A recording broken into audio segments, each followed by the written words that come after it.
Saudi കിരീടാവകാശി Muhammad bin Salman രാജകുമാരൻ ഈ മാസം 18-ന് യുഎസിലെത്തും. അബ്രഹാം അക്കോർഡിങ്ങിലൂടെ ഇസ്രായേലുമായി സൗദിയെ അടുപ്പിക്കാനുള്ള യുഎസ് പ്രസിഡന്റിന്റെ ശ്രമത്തിനിടെയാണ് സന്ദർശനം. ഫലസ്തീൻ രാഷ്ട്രം പിറക്കണമെന്ന ഉപാധിയിൽ സൗദി വാശി പിടിക്കുമെന്ന് കരുതുന്നില്ലെന്നും ഡൊണാൾഡ് ട്രംപ് കഴിഞ്ഞ ദിവസം പറഞ്ഞിരുന്നു.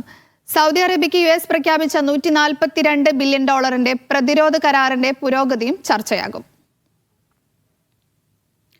ഈ മാസം 18-ന് സൗദി കിരീടാവകാശിയും പ്രധാനമന്ത്രിയുമായ മുഹമ്മദ് ബിൻ സൽമാൻ രാജകുമാരൻ വൈറ്റ് ഹൌസിലെത്തുമെന്ന് യുഎസ് തന്നെയാണ് സ്ഥിരീകരിച്ചത്.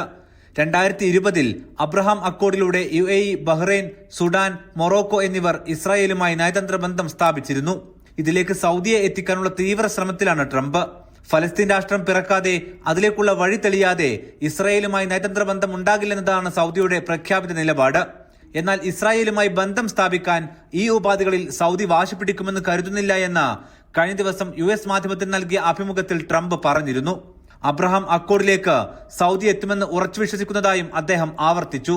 ഗസ വംശഹത്യയോടെയാണ് ഇസ്രായേലുമായി ബന്ധം സ്ഥാപിക്കാൻ US മധ്യസ്ഥതയിലുള്ള ചർച്ചകൾ പൊളിഞ്ഞത്.